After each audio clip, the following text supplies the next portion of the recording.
अल्लाहुम्मा सल्लि अला मुहम्मद व आलि मुहम्मद। औज़ु बिल्लाहि मिनश शैतानिर रजीम। बिस्मिल्लाहिर रहमानिर रहीम। अल्लाहुम्मा सल्लि अला मुहम्मद व आलि मुहम्मद।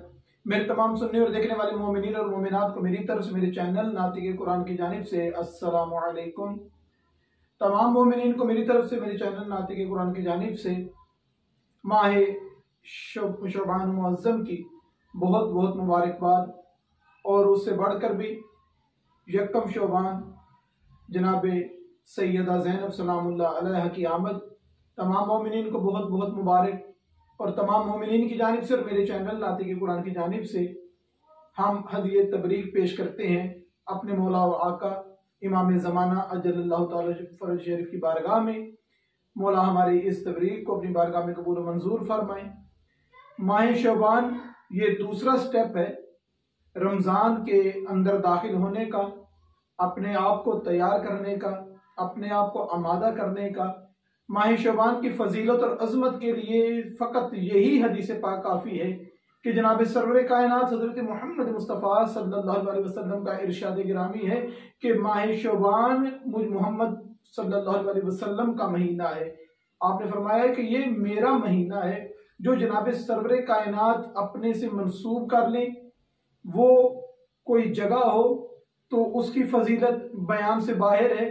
शख्सियत हो जाए, जिस तरीके से जनाब अली अलैहिस्सलाम को अपने लिए ख़ास कर दिया जनाब सरवर कायनात ने कि आप इस दुनिया में और आखिरत में मेरे भाई हो। अब अली अलैहिस्सलाम के औसाफ बयान करना ये इंसानों के बस की बात नहीं है।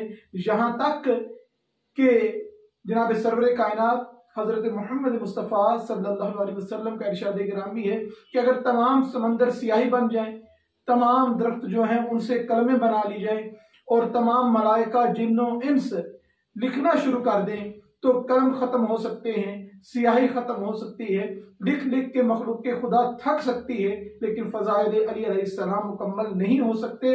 ये फजीलत क्यों है? ये फजीलत इसलिए है कि जनाब सरवर कायनात ने अपने इल्म के लिए खास कर लिया था जनाब अमीर अलैहिस्सलाम को जब वो दुनिया में तशरीफ लेकर आए थे। और इस माह शअबान को भी अपने से मंसूब किया है तो यकीनन इस माह शअबान की भी अजमतें, रिफ़तें, सआदतें ये नाकाबिले बयान है कि इंसान इसको कैसे बयान कर सके। यहाँ तक मासूम अलैहिस्सलाम की रवायत से मिलता है कि जब मौला के सामने माह रजबुल मुरज्जब के रोज़ों का तज़किरा किया गया तो मौला इमाम सादिक अलैहिस्सलाम फरमाते हैं कि तुम शअबान के रोज़े से गाफिल क्यों हो, इसकी रोज़े की अजमत को क्यों नहीं जानते। मौला फरमाते हैं कि जो एक रोज़ा माह शअबान में रखेगा, पहली माह शअबान का रोज़ा रखेगा, परवरदिगार उस पर जन्नत वाजिब कर देगा। 3 रोज़े रखना बेहद अजर व सवाब का हामिल है। इसी तरीके से पहली शब में ये पहली शब है माह शअबान की, 12 रकत नमाज, हर रकत में सूरह अल-हम्द के बाद 12 मरतबा सूरह इखलास की तिलावत, ये इसका पढ़ने का बहुत ज़्यादा अजर व सवाब है। माह शअबान के तमाम आमाल का अगर निचोड़ निकाला जाए और उनका खुलासा किया जाए तो 3 आमाल बनते हैं जो तमाम वाजिबात के अलावा हैं। वो कौन से हैं कि माह रजब शअबान में रोज़ा रखना, सदका निकालना और इस्तग़फ़ार करना, ये इंतहाई अहम और फजीलत वाले हैं। सदक़े के बारे में तो मासूम फरमाते हैं कि ये माह शअबान में सदका निकालना ऐसे ही है कि कोई शख्स ऊँटनी के बच्चे को पालता है और फिर किस तरह वो परवान चढ़ता है, तो यहाँ पर निकाला हुआ इंतहाई मुख्तसर सदका भी परवरदिगार की बारगाह में पलता रहेगा, बढ़ता रहेगा, यहाँ तक कि जब इंसान इस दुनिया से जाएगा तो बेहतरीन खजाने के तौर पे ये सदका उसको नजर आएगा। अपने मरहुमीन के लिए दुआ करना, सदका निकालना, राह खुदा में खर्च करना, हकीकत ये है कि हम इस दौर में जो चीज़ हमें सबसे प्यारी हो उसको संभालने की कोशिश करते हैं, उसको संभाल के रखते हैं, छुपा के रखते हैं कि हमारे काम आएगी, जब वक्त पड़ेगा काम आएगी। मगर जैसे ही वक्त मौत आता है तो चीजें धरी की धरी रह जाती हैं, सारी प्लानिंगें खत्म हो जाती हैं और वो जो पैगाम परवरदिगार की तरफ से आया है ना चाहते हुए भी उस पर लब्बैक कहना पड़ता है और मलकुल मौत के हाथों हमें साथ उसके जाना पड़ता है। वो चीज जो संभाली जाए और ऐसी संभाली जाए कि वो आखिरत में भी हमारे काम आए, कब्र में भी हमारे काम आए, हमारे आमाल में हमारा साथ दे, तो वो चीज जो हम परवरदिगार की बारगाह में भेज देंगे संभालने के लिए, इससे बेहतरीन जगह कोई नहीं कि जहां पर संभाली हुई चीज 100% हमारे लिए ही फायदे का बायस बनेगी। रोजा रखना चाहिए, ज्यादा से ज्यादा इस्तग़फ़ार करनी चाहिए, अपने गुनाहों से माफी मांगनी, इन तमाम आमाल को अंजाम दिया जाए, रोजा रखा जाए कि जिसके बारे में मौला सादिक अलैहिस्सलाम का इरशाद गिरामी यहाँ तक मिलता है कि खुदा की कसम उस पर जन्नत वाजिब हो जाएगी जो माह शौबान में रोजा रखेगा। और सदका निकालने का मैंने जिस तरीके से अर्ज किया कि ये मौला फरमाते हैं कि इंतहाई फायदे की चीज है। इस शौबान को शौबान कहा ही इसलिए जाता है कि इसमें परवरदिगार की तरफ से रहमतें बढ़ जाती हैं, मग़फ़िरत जो है ज्यादा हो जाती है, यहाँ तक कि जिस शख्स ने कत्ल जैसा, मासूम फरमाते हैं कत्ल जैसा संगीन गुनाह भी किया हो, वो भी इस माह में बारगाह रब्बुल इज़्ज़त से माफी तलब कर सकता है, माफी मांग सकता है, खुदा उसको भी माफ कर सकता है। ये इतना रहमतों बरकतों वाला महीना है कि इसमें सदका दिया हुआ वो इंसान के लिए कई गुना फायदेमंद है, इस्तग़फ़ार की हुई इंसान के लिए कई गुना फायदेमंद है। और ये वो मकाम है कि जो रजब गुजार के आए हैं इस काबिल बने हैं कि शौबान तक पहुंचे हैं।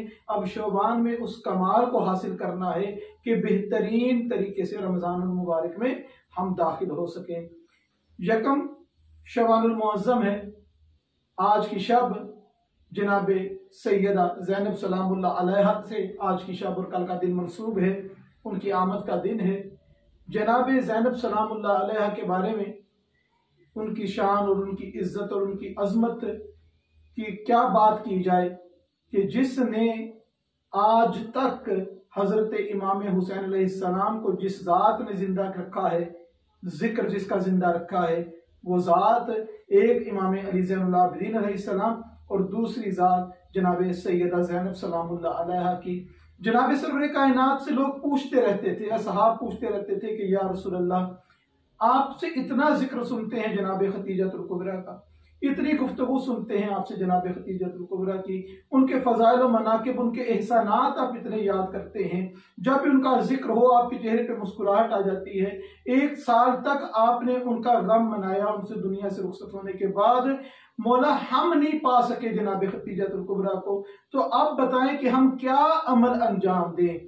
वो सहाबा कहा करते थे रसूल खुदा सुन लिया करते थे, मगर जब परवरदिगार ने जनाब अमीरुल मोमिनीन अली इब्न अबी तालिब अलैहिस्सलाम को और जनाब सैयदा फातिमा ज़हरा सलवातुल्लाह अलैहा को बेटी अता की कि जिसका नाम ज़ैनब था, यानी अपने बाप की जीनत, क्या शान है इस बेटी की जो अली की जीनत करार पाए, उसके मनाकिब व फजाइल का कमाल कहाँ तक होगा, ये हमारी इंसानी जुबान जो है इसको बोल समझाने से, हमारी अक्ल इसको सोचने से कासिर है कि जब ये शहजादी जमीन पर आई हैं, परवरदिगार ने के हुक्म से इनका नाम रखा गया, उस वक्त जनाब सरवर कायनात ने वो सहाबा जो पूछते थे कि जनाब खतीजा का हक कैसे अदा कर सकते हैं, उस वक्त जनाब सरवर कायनात फरमाते हैं कि जो मुझसे पूछते थे कि हम खतीजा का हक कैसे अदा करें, तो याद रखो कि मेरी ये बेटी जो ज़ैनब दुनिया में आई है, मेरी नवासी, जो इसका हक अदा कर देगा वो समझ ले कि उसने खतीजा का हक अदा कर दिया। इतना मकाम है, इतनी मंजिल है शहजादी की। मैं आज घराने में ईद है, खुशी है, जनाब सैयदा ज़ैनब सलामुल्लाह अलैहा की आमद है, इमाम हसन और इमाम हुसैन अलैहिस्सलाम भी शाद हैं। इतनी बड़ी खुशी है कि पंजतन पाक खुश हैं आज। तो जब पंजतन पाक खुश हैं तो परवरदिगारा इन पाकों के, इन सच्चों के, इन सादिकों के खुशी के सदके में परवरदिगारा जितने हमारे मरहूमीन हैं सबके गुनाहों को माफ फरमा, जितने हम अभी दुनिया पे जिंदगी गुजार रहे हैं विलाय अली का दम भरते हुए, हमारे गुनाहों को माफ फरमा। जिनकी कब्रों में आज पहली शब है, परवरदिगारा उनके मामलात में आसानियां पैदा फरमा। या बारे इलाहा हम सबको शबानुल मुअज़्ज़म को बेहतरीन तरीके से इसके इज्जत और वकार को मलहूज़ खातिर रखते हुए गुजारने की तौफीक अता फरमा।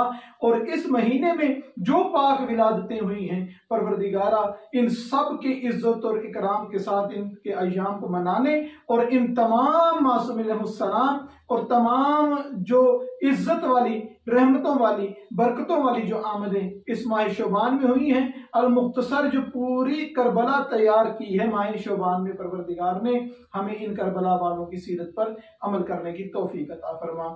वमा अलैना इल्लल बलागुल मुबीन।